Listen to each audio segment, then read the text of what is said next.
बदल जाती है, उस स्थान का माहौल ही बदल जाता है। अरे स्थान नहीं, कई बार कई रंग हमको प्रिय नहीं होते।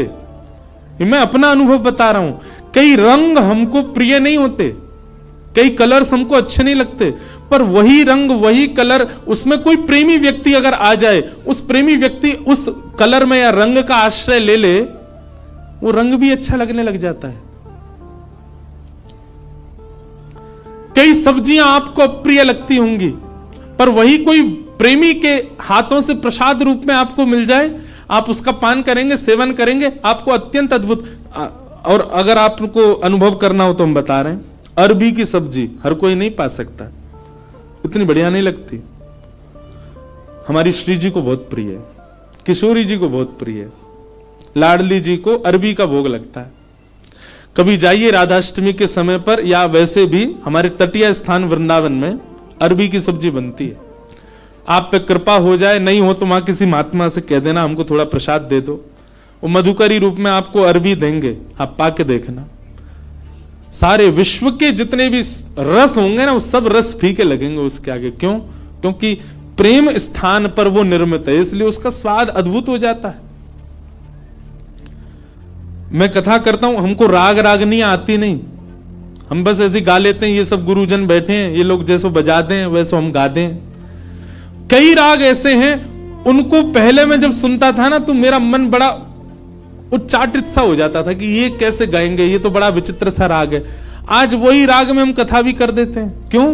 क्योंकि जब प्रेम मिल जाता है, प्रेम एक ऐसा सब्सटेंस है, प्रेम एक ऐसा क्या बोले, वो केमिकल बोले, सब्सटेंस बोले, क्या बोले, वो एक ऐसी वस्तु है, वो जहां मिल जाएगी वो सब प्रिय लगने लग जाएगा। वो प्रेम कहलाता है। प्रेम का मतलब केवल स्त्री पुरुष का प्रेम मत समझा कीजिए आप, कोई प्रिय लगने लग जाए वो नहीं, सब कुछ प्रिय लगने लग जाए, वो प्रेम है। वास्तविक प्रेमी आप अपने आप को ऐसे नहीं मान सकते, उसके लिए नस काट के घूम रहे हैं, हॉस्पिटल में भर्ती है गए, वो क्या बता रहे हैं, बोले भाई टैग लग गया इसके ऊपर, काहे का, बोले प्रेमी है। आप इस प्रकार प्रेम की अवहेलना मत करो, प्रेम की निंदा मत करो।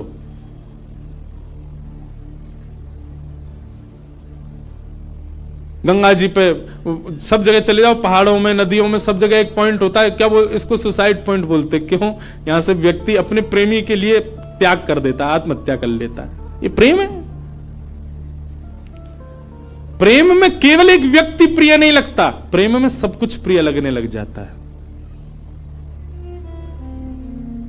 बुद्ध, भगवान बुद्ध प्रेमी थे। एक मदिरा पान किया हुआ व्यक्ति जिससे सब दूर भागते हैं, नाली में पड़ा था, और बुद्ध भगवान ने उसको देख लिया, अपने शिष्यों से कहा तुरंत इसको निकालो यहां से। कोई पीछे जा रहा, कोई आगे जा रहा, सोच रहे हैं, विचार कर रहे हैं, नाली में पड़ा है, दुर्गंध आ रही है, इसने पी भी रखी है। स्वयं भगवान बुद्ध लग गए उसको निकालने में। शिष्यों ने कहा, बोले कि वो एक कुभाव वाला व्यक्ति, मदिरा पान करने वाला व्यक्ति, उसका आचरण शुद्ध नहीं, और आप उसको ऐसे बचाने लग गए, ऐसे उसको संभालने लग गए। तो बुद्ध भगवान बहुत अच्छी बात कहते हैं, तुम साधक क्यों बने हो, तुम भक्ति के पथ पर क्यों चल रहे हो? क्या तुम केवल शुद्ध लोगों से ही मिलोगे, सुधरे हुए लोगों से ही मिलोगे? अरे जो पहले से ही शुद्ध हैं, जो पहले से ही सुधरे हुए, उनके बीच बैठ करके तुमने क्या नया कर दिया? तुम वैष्णव इसलिए बने हो, तुम भक्त इसलिए बने, तुम साधक इसलिए बने, जो अपवित्र हैं उनको पवित्र करने का भाव तुम्हारे चित्त में आए, जो अप्रेमी हैं वो प्रेमी बने, ये भाव स्वभाव तुम्हारा बने। हम इसलिए साधक बने। केवल माला देने वाला व्यक्ति को ही हम पूजें, उसी को ही हृदय से लगावें, ये हमारा स्वभाव है। सबको लगाना है, सबको उस पथ का राही बनाना है, इसलिए हम वैष्णव बने। अंगुलीमाल की कथा सबने सुनी होगी। एक राक्षस था, मानव था पर राक्षस के स्वभाव का था। उस पर्वत पर रहता था, उस पर्वत के आसपास कोई भी मानव उसको दिख जाता था, उसको मार करके उसकी उंगली काट करके अपने गले में माला बना के पहनता था, इसलिए उसका नाम था अंगुलीमाल। इतनी सारी उंगलियों की माला उसने पहन रखी थी, उसका रूप देखते ही भाग जाते थे लोग। भगवान बुद्ध जा रहे थे और जैसे ही मार्ग पर जाने लगे तो एक गांव पड़ा। गांव के लोगों ने कहा, भगवान आप सीधे ना जाकर के थोड़ा दाएं होकर के जाइएगा। क्यों? सीधे जाएंगे तो आगे एक पर्वत पर अंगुली माल रहता है, वो लोगों को मार के उनकी उंगली काट के अपने गले में पहन लेता है। भगवान बुद्ध बोले उसके पीछे कारण? बोले वो अपना बल बताना चाहता है, देखो मैंने इतने लोग मार दिए, इतनी उंगलियां मत, इतने लोग, इतना बल है मेरे पास। भगवान बुद्ध कहते हैं भय का बल नहीं होता, प्रेम का बल होता है।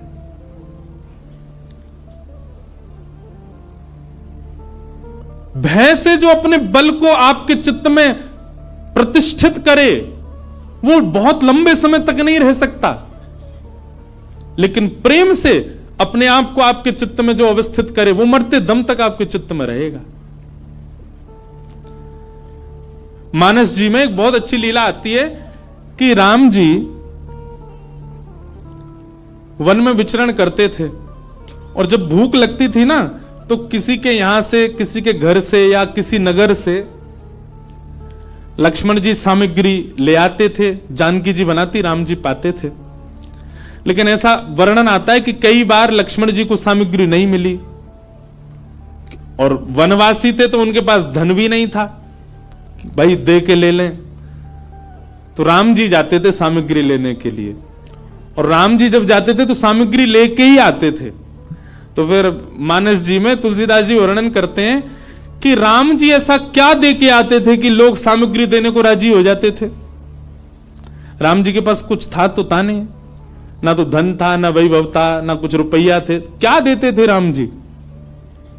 तो मानस जी में श्री गोस्वामी जी वर्णन करते हैं कि राम जी जब कुछ सामग्री लेते थे या सामग्री लेते भी थे या फिर कई बार सीता जी बड़ी रसोई बनाती हैं और संतों को पवाते, संतों को पवाने के बाद दक्षिणा देनी होती है, तो ये दक्षिणा के आदान प्रदान पर या सामग्री के आदान प्रदान पर राम जी क्या देते थे? तो गोस्वामी जी वर्णन करते हैं, बोले कुछ नहीं, राम जी मंद मंद मुस्कुरा देते थे, उनकी मुस्कान ही सबसे बड़ी दक्षिणा थी। उसको लेकर के व्यक्ति कहते तुम तो भैया सब कुछ ले जाओ हमारा, मुझे मुस्कुराते रहो, तुम्हारी मुस्कान ही सब बढ़िया। मतलब संतों को प्रसाद पवा के राम जी सामने बैठ करके दक्षिणा रूप में मुस्का देते थे। संत बोलते बस मिल गई हमारी दक्षिणा। जहां जहां से सामग्री लाते वहां मुस्का देते थे। प्रेम, और वो प्रेम का बल ऐसा व्यवस्थित किया राम जी ने कि मरते दम तक कोई नहीं भूल पाया। और रावण का भी बल प्रतिष्ठित था, पर रावण का भय का बल था। बल भय का नहीं होता, बल प्रेम का होता है।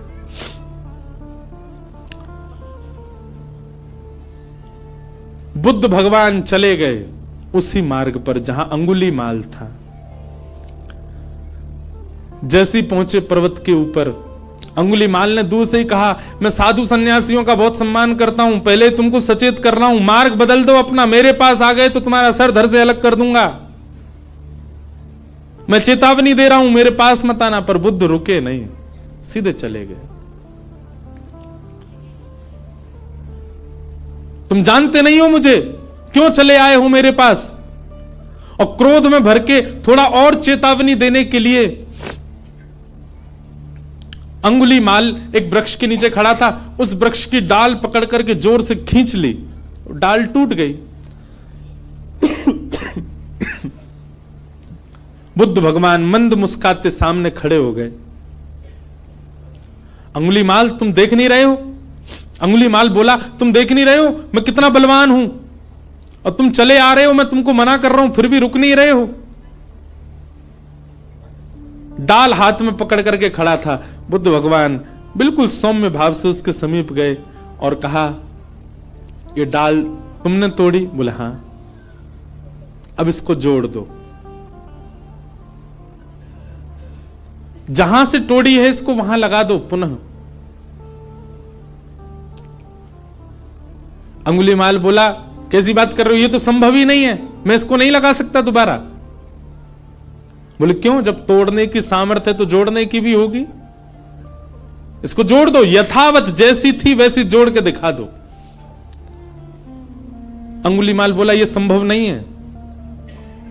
बुद्ध भगवान कहते हैं जिसको तुम जोड़ नहीं सकते उसको तोड़ने का अधिकार तुमको किसने दिया? इतनी उंगलियां गले में पहन करके घूमते हो, तुमने इतने लोगों को मार दिया, अकेले इस पर्वत पर रहते हो, पूरी दुनिया तुमसे भय खाती है। सोचो, विचार करो उंगलीमाल, जितनी उंगलियां तुमने गले में पहनी हैं, प्रेम से यदि इतने लोगों को अपने संग में रखते, पूरी दुनिया पूजती आज तुमको। अपने प्रेम स्वभाव से इतने लोगों का संग पाते तो तुम ज्यादा बलवान होते, लेकिन तुमने उनको मार दिया, उनकी उंगलियां डोल रहे हो लेके गले में। अगर इतने लोग तुमने जोड़े होते खुद से तो तुम श्रेष्ठ माने जाते। और इतना कहकर के बुद्ध चले गए, अपनी कुटिया पर जाकर के रुके, पीछे देखा ही नहीं। कुटिया पर जाकर के जब पीछे देखा, अंगुलीमाल चरणों में गिर गया, बुद्धम शरणम गच्छामि, मुझे क्षमा कर दो भगवान, और सदा के लिए उनके हो गए। यह है प्रेम। प्रेमी जब व्यक्ति होता है वो सबको प्रेमी बनाता चलता। जैसे किसी के अंदर कोई इत्र लगाए घूमे, जहां से निकल जाए सब जगह सुगंधित होती चली जाती है, वैसे ही भक्ति साधना से व्यक्ति जब प्रेमी बन जाता है, वो जहां जाता है, जिस स्थान पर जाता है, जितने लोगों से मिलता है, उनको भी प्रेमी बना देता है, उनको भी प्रिय बना देता है, उनको भी भक्त बना देता है, उनको भी साधक बना देता है। प्रेम।